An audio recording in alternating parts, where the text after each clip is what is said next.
ओम नमः शिवाय। श्री शिव महापुराण रुद्र संहिता जगदम्बा आख्यान। ब्रह्मा जी ने नारद को बताया। इसके पश्चात मैं देवी का स्मरण करके उनसे प्रार्थना करने लगा, हे मातेश्वरी, मेरा कार्य पूर्ण करो। मेरी बार बार स्तुति करने पर भगवती चामुंडा प्रकट हुई। वे 4 भुजाओं वाली सिंह पर आरूढ़ वर देने के लिए कलश लिए हुई थी। उनका मुख शरतकाल के चंद्रमा के समान कांति युक्त था। मस्तक पर चंद्रमा और 3 नेत्र थे। उनके पैरों के नखों की अद्भुत कांति थी।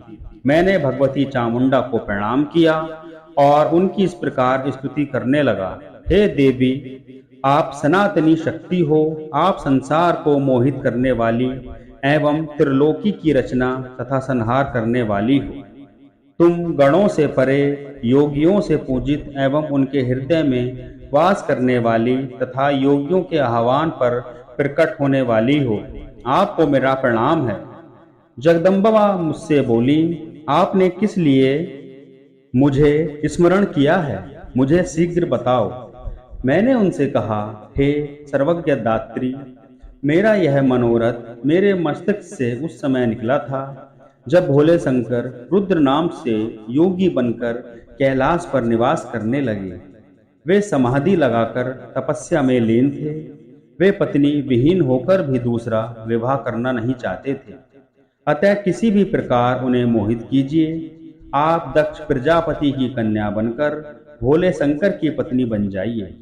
जिस प्रकार आपने विष्णु जी को लक्ष्मी बनकर प्रसन्न किया है, उसी प्रकार आप पार्वती बनकर शिव जी को भी प्रसन्न कीजिए। स्त्री के कारण ही शिव जी ने मेरी निंदा की है।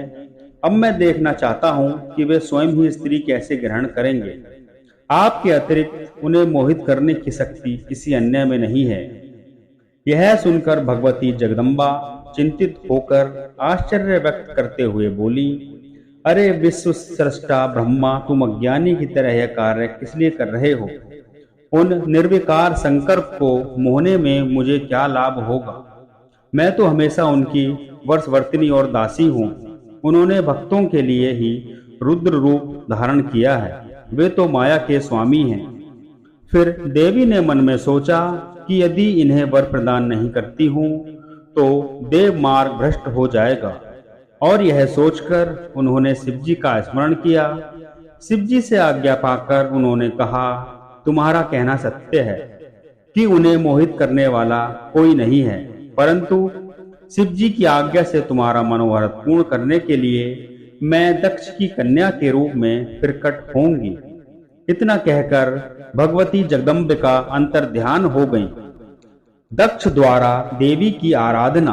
ब्रह्मा जी ने नारद को बताया, मेरे आदेशानुसार दक्ष ने 3000 दिव्य वर्षों तक नियमित रूप से तपस्या की। तब भगवती जगदम्बा ने उन्हें दर्शन दिए। भगवती जगदम्बा दक्ष के मनोरथ को पहले से ही जानती थी। उन्होंने दक्ष प्रजापति से वर मांगने को कहा तो दक्ष ने कहा, पूर्णावतार भगवान ने रुद्र का अवतार लिया है। तुमने अभी तक अवतार ग्रहण नहीं किया है। बताओ, शिव की पत्नी कौन बने? आप ही उनको मोहित करके उनकी पत्नी बनो। इस पर भगवती जगदम्बा ने दक्ष को वरदान दिया कि मैं तुम्हारी पत्नी के गर्भ से पुत्री के रूप में जन्म लूंगी और कठिन तप करके शिवजी की पत्नी बनूंगी। यह सुनकर दक्ष प्रजापति अति प्रसन्न हुए तथा देवी अंतर्ध्यान हो गई। ब्रह्मा नारद संवाद। ब्रह्मा जी ने नारद को बताया, दक्ष ने बहुत ही मानसी सृष्टि की, परंतु उसका विकास नहीं हुआ। उन्होंने मुझसे इसका उपाय पूछा तो मैंने दक्ष को उपाय सुझाया। तब दक्ष ने पंचजन के अंग से उत्पन्न कन्या विरनी को अपनी पत्नी रूप में ग्रहण किया और उसने मैथुन धर्म स्वीकार किया। विरनी से दक्ष ने हर्षव नामक के 10,000 पुत्र उत्पन्न किए। अपने पुत्रों से दक्ष ने सृष्टि का विस्तार करने को कहा, परंतु हे नारद, वे तुम्हारे उपदेश के कारण प्रवृत्ति छोड़ निवृत्ति के उपासक बन गए। इसके बाद दक्ष ने पंजन्या से सवलाशव नामक हजारों पुत्र उत्पन्न किए, परंतु वे तप में लीन हो गए। इससे दक्ष को बड़ा दुख हुआ और तुम्हें श्राप दिया कि तुम पृथ्वी पर स्थिर नहीं रह सकोगे। तुमने साधु स्वभाव से उस श्राप को स्वीकार कर लिया। इसके पश्चात दक्ष ने अपनी पत्नी के गर्भ से 60 कन्याओं को जन्म दिया तथा उनका विवाह रचाया। उनमें से 10 कन्या धर्म को, 13 कन्या कश्यप ऋषि को, 2 भूतांग ऋषि को तथा कृषभ को, शेष गरुण को दे दी गई। इनकी संतानों से तीनों लोग भर गए। इसके पश्चात दक्ष ने फिर देवी की आराधना की। तब देवी बालक का रूप धारण कर माता के पास आकर बैठ गईं और रोने लगी। उनके विलाप को सुनकर अनेक स्त्रियां और दासियां वहां आ गईं। सारे नगरवासी जय जयकार करने लगे। पत्नी सहित दक्ष ने सुखपूर्वक उसका पालन पोषण किया तथा अच्छे संस्कार प्रदान किए। दक्ष ने उस कन्या का नाम उमा रखा। वीरनी की माता ने उसे स्तनपान कराया। सती की तपस्या। ब्रह्मा जी बोले, जब सती बड़ी हो गई तो उसके पिता दक्ष ने उसके विवाह का विचार किया। पिता की इच्छा जानकर सती ने अपनी माता से शंकर भगवान के साथ विवाह करने की इच्छा जाहिर की। माता के कहने पर सती ने घर में ही शिव जी की आराधना प्रारंभ कर दी। आश्विन माह की नंदा तिथि में गुड़, चावल, नमक आदि से शिव जी का पूजन किया। सती 1 वर्ष तक इसी प्रकार शिव जी का पूजन एवं तप करती रही। ब्रह्मा जी बोले, हम देवता सती के तप को देखने के लिए गए। मैं और विष्णु जी शिव जी के पास गए। हमने वहां पहुंचकर हाथ जोड़कर उनकी स्तुति की। हमारी स्तुति से प्रसन्न होकर शिव जी ने हमारे आने का कारण पूछा। हम दोनों ने कहा, हे स्वामी, आप हमारा साथ दीजिए। हम दोनों ने स्त्री स्वीकार कर ली है। अब आप भी देवताओं की भलाई के लिए कोई स्त्री स्वीकार कीजिए।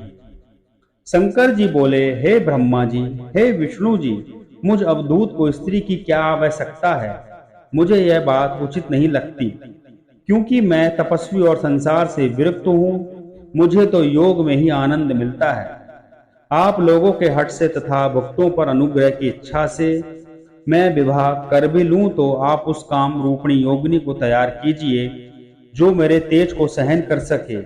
तब हमने कहा, प्रभु, आपके अनुसार हमने स्त्री खोज भी ली है। जिन लक्ष्मी जी ने पहले 2 रूप धारण किए थे, अब वही उमा नाम से दक्ष की कन्या के रूप में प्रकट हुई हैं।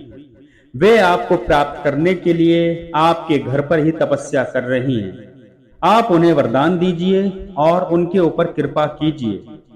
तब भक्त शिवजी ने तथास्तु कहकर हमें विदा किया। हम अपने अपने लोकों में चले गए।